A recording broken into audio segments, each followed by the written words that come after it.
Three, two, one, roll the footage. Except.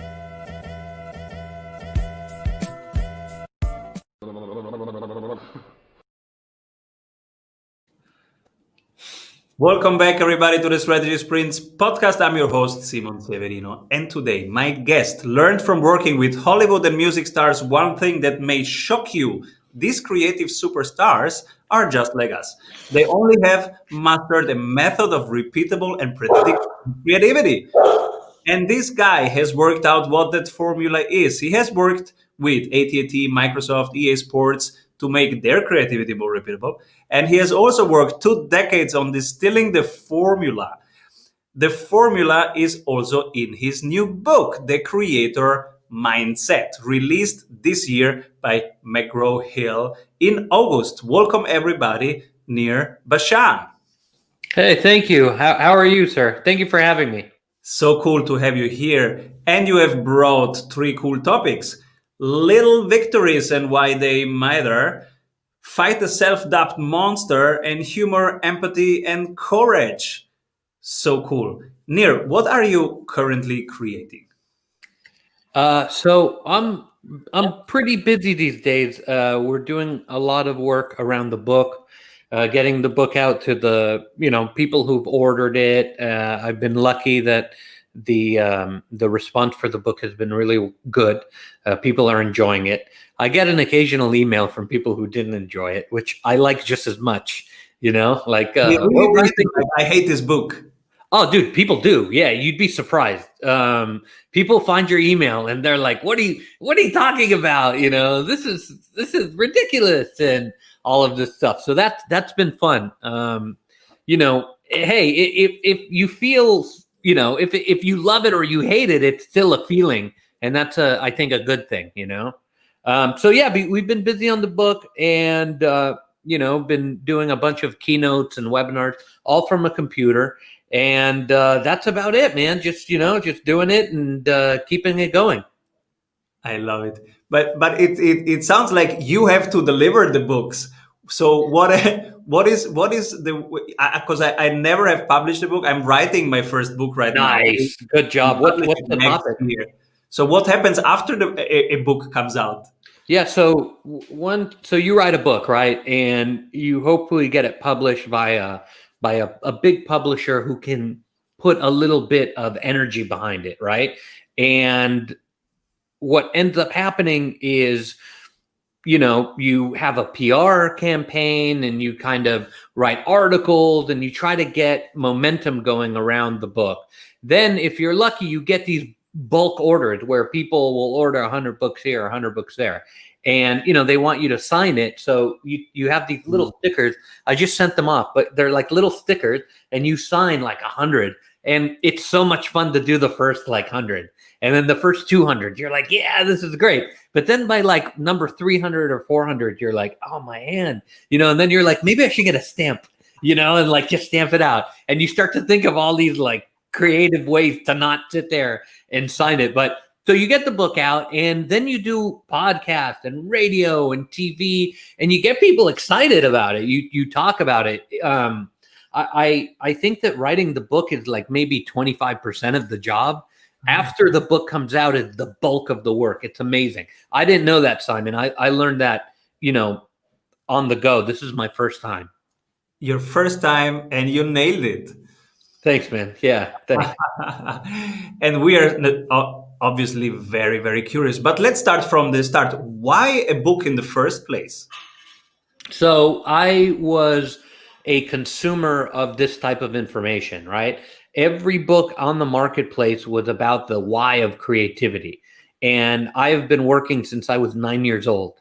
I'm not a professor. I don't sit at some school, with office hours on Monday and Thursday, with a bunch of grad students doing research. I'm out there working. Like I have a staff and, we have to pay healthcare and all this stuff. I don't sit around, in theory land. I sit around in the cold, hard reality of, getting everything, paying your mortgage and getting stuff done. So what I wanted to do was find a technique on the how of creativity so that I can become more creative myself. And it wasn't in the marketplace. So, like a lot of your listeners, I found a niche, and I took the niche like an entrepreneur. I found the gap in the market. Everything was about the why. And then so I wrote a manual about the how. And so that's why I wrote the book. It's about the how of creativity, and it didn't exist before the book. I need this manual. I'm so pumped. But first, let's hear the sponsors. Hey, if you love what you are hearing, you will love our free masterclasses. Go grab them at strategysprints.com. So finally, a guide for all of us who are doing stuff. And even if we think we are not creative, but we are all creating something. All entrepreneurs are creating something. You bet. So what did you find out about the creative process? So I found out, I was lucky because I worked in Hollywood for many years. I worked with the famous actors and all this stuff. And then I worked in the music business for many years in Los Angeles with famous musicians. And I also, ran a call center.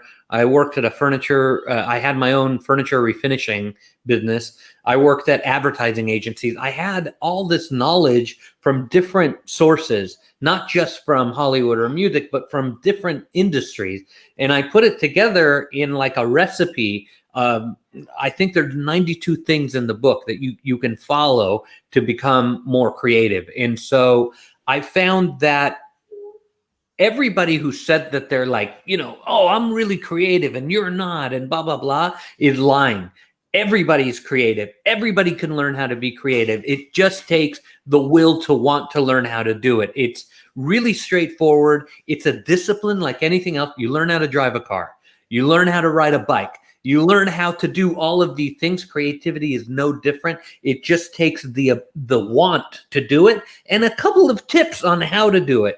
And, everybody has it. We're all born with it. And creativity is one of those things that is essential, especially today in our businesses, products, services, careers, stuff like that. To me, one thing that I just don't get is how can somebody not be creative?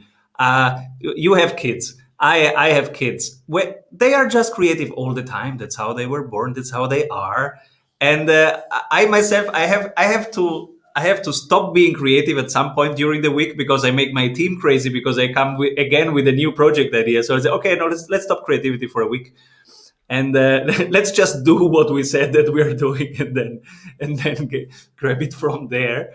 So what is your take? What does really stop the creativity in the first place? So we did a lot of research and we found that no matter where you are in the world, from Africa to Europe, the US, doesn't matter. At some point, something in the education system, the social system, religious system stops creativity and starts to develop analytics. We love things that we can count. Okay. We love things that we can assign a number to, but sometimes assigning the number doesn't really mean anything, right? At best, it means something, but at worst, it means nothing, stuff like that. I do zero work with artists. I do mainly work with manufacturing, real estate, financial groups, especially financial groups, because they understand that the spreadsheet, the numbers don't show everything. And any really good business person understands when they look at the P&L sheet, or I don't know, the third quarter earning, they understand that there's more through those three systems to say, forget creativity and start to implement the analytics. And what we lose is the ability to solve problems the same way we did when we were children. And that problem solving has no limit to it on earth, right? It is the type of problem solving that we need in businesses and we need in our careers, but sadly we have not developed it and not encouraged it. So I'm on a mission. My job with my book and my work is to encourage creativity anywhere in the world that it needs to develop so that humanity can get to the next level. Listen, Simon, we could have easily have landed a woman on Mars by now. We could have easily have cured cancer. But what happens is our schools graduate people that are, in a lot of debt in the US, a lot of debt. They go and get a job somewhere and they have a mortgage and a family and they have to support everyone. And they're not going to go to work the next day and come up with a crazy idea. They're not going to do it. Why? They don't want people to laugh at them. They don't want to ruin their reputation and all of this stuff. So we have to change the fabric of the system so that those crazy, wonderful, amazing ideas get developed and get into the marketplace. And, my book and my technique is just a small little wedge in the whole pie of that. But I'm hoping that it develops into something that people end up taking a risk on to better our world. I love it. So tell us more about the formula. What did you find out? Is it something that needs to be trained, and that's why you have put together over 90 things to do? Yeah, you need to work on it, but it's easy. Okay. So the first thing I talk about in the book is the concept, the idea, and the execution. Okay.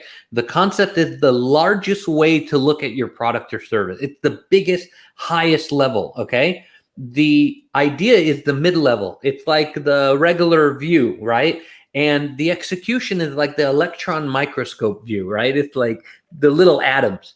Most of us, sadly, spend our entire lives in the execution view, right? We see the atoms together, but we don't even know what they're making. We don't even know what the product or service or even our career is doing. All we do all day is we project manage, project X2, 23, 4, and then try to get, the efficiencies up 0.3%, right? We spend our entire lives there. But when we're able to look at the idea and especially the concept, we're able to give our lives and our jobs more meaning, and we're able to make creativity happen. So what I do is I have people write their concept, then I have them write their idea, and then I have them write their execution. And I train people by looking at their product or service in a big way, how to execute creativity, how to make it. So for instance, I worked with a pizza company here in the US, one of the biggest. And I got together. I was like, okay, guys, what's the concept? They're like, it's pizza. I'm like, that's your execution. What's the concept? They're like, pizza. I'm like, okay, guys, let's start to work, And so, a couple of weeks in, we started to really find out that the founder was from, Naples in 1980, 22. He came over with the recipe and blah, blah, blah, blah, blah. Then we started to find out that the concept, the execution was pizza, but the idea was comfort food. Mm-hmm. Okay. And then somebody in the room said, Nir, people would go hungry if it wasn't for us. I'm like, come on. Like, be honest, They're like, no, really. There's people who get deliveries every day at 5:30, they get a pizza from us and that family eats. And I'm like, mind blown. So somebody said, our concept is sustenance because we sustain people's lives. I was like, okay, great. So we had sustenance, comfort food, and then pizza, right? And then we started to talk about new products or services that they wanted to offer. So I said, guys, if I say comfort food, what comes to your mind? And dude, you see the whole room excited, right? Leadership team, right? And they start writing down, all of these stuff. Then it turned out that they came up with a calzone, which is like a folded, comfort food type thing, and they ended up launching it as a result of this technique, right? They thought, oh, I'm just going to come up with another pizza, double crust, meat lovers, and cheesy sticks, and all of this stuff, but it was all the same thing. And so I'd like to help people understand their sort of, concept, their idea, and their execution so that they can come up with new products or services. Now, that works for anybody in any field, no matter what you do. I've done it with real estate people. I've done it with engineers. I've done it with pizza people. It doesn't really matter. Anything and anywhere that you are, whether you're in a career or you own a business, you can do your concept, idea, and execution and get ideas instantly. Beautiful. Who do you nominate for the strategy award? They are doing stuff differently than others, but from your perspective, they're doing the right thing. That's a tough one. I really, really like Elon Musk. I like what he's doing with SpaceX, especially. It's a big deal here in Orlando. They launched, 4 guys up the other day. It was a really big deal, and so that was very exciting. I think what he's doing, especially across different companies, is insanely good, and I think it's incredibly creative, and it benefits us all. Absolutely. I'm an investor in Tesla. I second that. Yeah. And so let's continue with this formula. So there is this concept, idea, execution level, and this is how you help people. I get it. I get it. And who should do this with you? Who? What? Sorry. Who should do this with you? Who should call you and work on their idea? I work with a bunch of different. I work with corporations. I've worked with JetBlue and Microsoft and Ace Hardware, all kinds of different corporations. And I've also worked with individuals like association, different, Safe Plumbing Association, and different people doing different things. So I would love to hear from you if you have a challenge that cannot be solved by the traditional methods, right? Maybe you had an efficiency expert or something like that, and like something's not working at the end of the day. I like to work with those people who have real problems that want real solutions. Super cool. And I'm also curious about how you came up with the formula. So you got a big publisher. How did you do that? First book, big publisher. Yeah. So here's the thing. I've been working on the book almost 6 years. 6 years it took me. Yeah, 6 years. I wrote the first draft of it. I hired an editor. I wrote the first draft. It was 85,000 words, which is like, 450 pages in a book. And, I thought maybe I'll try to get it out there and see what people think. And I found a really great agent. And on the first call, she told me to throw it in the trash. She was like, take your book and throw it in the trash. I was like, but I worked on it for 4 years. So it's really good. She was like, it's not good. Throw it in the trash. I'm like, how do you know? You didn't even read it. She was like, trust me, I've been doing this my whole life. If you want to work with me, throw it in the trash. We're going to start over. Because anybody who wrote 85,000 words doesn't know what the book needs to be about. And she was absolutely right. So she helped me focus it. The final book was, I think 42,000 words or 40,000 words, about 270 pages, 260 pages, something like that. And so I worked with her for almost a year, getting it really streamlined and like tight, right? And then she went out to different publishers and we got 4 offers, 3 from the major publishers, 1 from a minor publisher.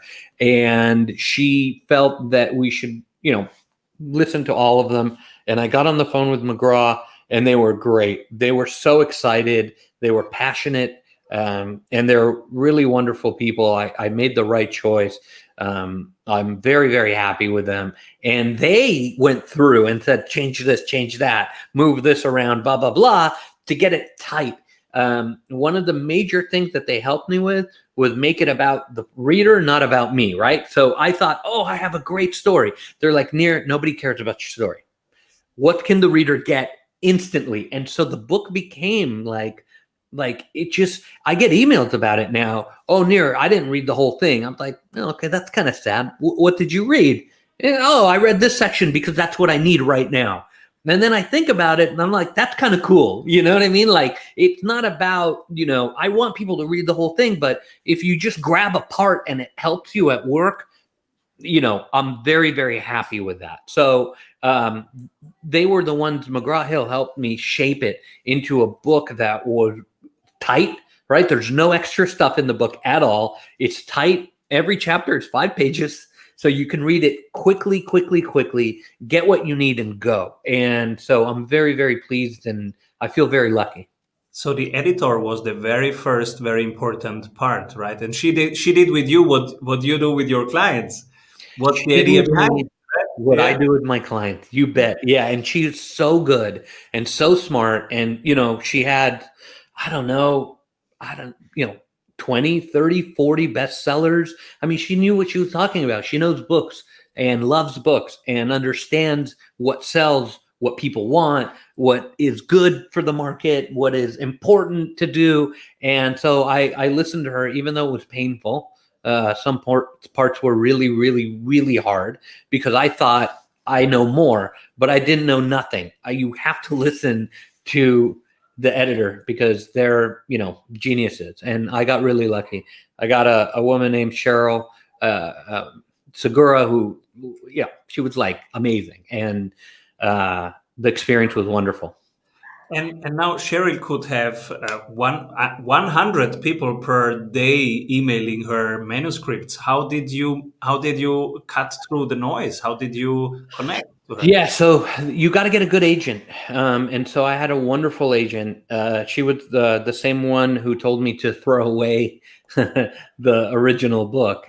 Jessica Faust. She runs a company called Bookend. She's got 17 agents. It's her. She's the owner. She's got 17 people that work under her, and she's been in the business a long time. She has a lot of connections and a lot of friends that she can call and say, I think you should look at this. And they have the type of relationship where the friends can tell her, absolutely not. I don't want to do that. And she goes, okay, cool, no worries.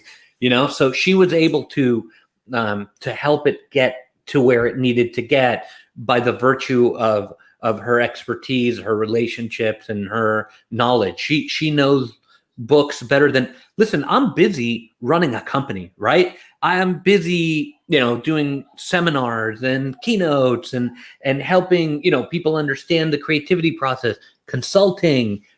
For a month, I'm gone, right? But these people, Simon, they know publishing, they know books. That's their business. And I've learned throughout my life that when you partner with somebody or when you work with somebody, you got to let them do what God gifted them with, right? Because if you're going over and saying, well, I want it this way, what do you know about that world, right? You partnered with them for a reason. Let them do their job. So I really embrace that philosophy. By the way, I never used to do that. I used to micromanage everybody, and I thought I was the smartest person, and I wasn't. I was stupid to do that, and I learned so much by doing it wrong. But anyway, it's really about trusting your partners and letting them do what they're good at. I am also learning this right now. Every time I hand over something, I think I have to still feedback and still be part of it. And I'm just learning it. Let go. They are the pros. It takes forever. The sooner you learn, though, the better. Believe me, the sooner you learn, the better. Now, the results might not always be great. Sometimes, like in my case with the book, they were beyond my expectation. But sometimes they're not going to be. And the way that you deal with it is far more important than what ends up happening. Wow. Yeah. So, how did writing the book then changed your business and your creative process? It really helped me start to become more aware of what I'm doing and how I'm doing it. So almost like a dentist, with bad teeth. I violated every rule of the 92 in the book, every single one. And my wife tells me all the time, she's like, oh, didn't you write about this? What are you doing right now? Why are you, calling a vendor to make sure that they deliver? Didn't you just say on that podcast that you're letting like people do what they're good at? I'm like, oh yeah, I shouldn't do that. It's a constant reminder, nothing in life is just that you set and you let go, right? It's a constant check-in. The book is really, and my methodology is really about a constant upkeep, of creativity. I have one more question, but first, a thank you to the sponsors. Hey, if you like the tools, go grab them for free at strategysprints.com/tools. What are books or podcasts that touched you recently? I like for podcasts, I really like the Marketing Book Podcast. Douglas Burdett, he's great. He's hilarious. And I think it's a really good podcast. I think your podcast is wonderful and really helpful to people. I like Amy Edmondson, the professor at Harvard. She writes about psychological safety. And I think it's a really creative way to look at the workplace. I like what Adam Grant's doing. I like Adam Atler. Their books are wonderful. And I think there's so many good things going on right now in the world of publishing. So many good books out there, especially in the business sector. It's like time to get reading. Absolutely. So people buy the book, The Creator Mindset, near Bashan. And where else can people stay in touch with you? Where can they find you? So I have a website. It's my name, nearbashan.com. There's 3 Near Bashans in the entire world, right? One of them is like uploading, video game clips. That's not me. I wish I had that time. One of them's like a closet designer, and she does like, I don't know, she's a he, I'm a he, but she's anyway. So she does like closet design, and then there's me. So I'm very easy to find. Google Near NIR Bashan. And then we have a website where we have a community. You join, it's free. No Viagra ads. It's free, right? And it's moderated, so you can post and exchange information. It's a wonderful follow-up to the book in real life. And I'm on there, so I react to people and share with them. And that's it, man. I'm available. My email's on my website. I'd love to hear from your listeners, and I'd love to hear what they think. Absolutely. So when I have a writer's block and I need creative help, I will post in your community. You really should. I will. Beautiful. Thank you so much, Nir, for being here. Oh, and yes, who should be my next guest? Your next guest should be none other than Steven Shapiro. Do you know who he is? Steven Shapiro is the McGraw-Hill author. He wrote a book in 2011, I believe, and just released another book, which is really, really good. It's a short book, very short, like almost like a manual where you open it and you circle something and you get it done. Very practical, innovation minded guy, and he would be a fantastic guest. I'll give you the email in the chat box. Beautiful. Thank you so much, Nir, for being here. Keep being creative. Keep rolling. Thanks, man. I appreciate it. Thanks for having me. It's been really fun.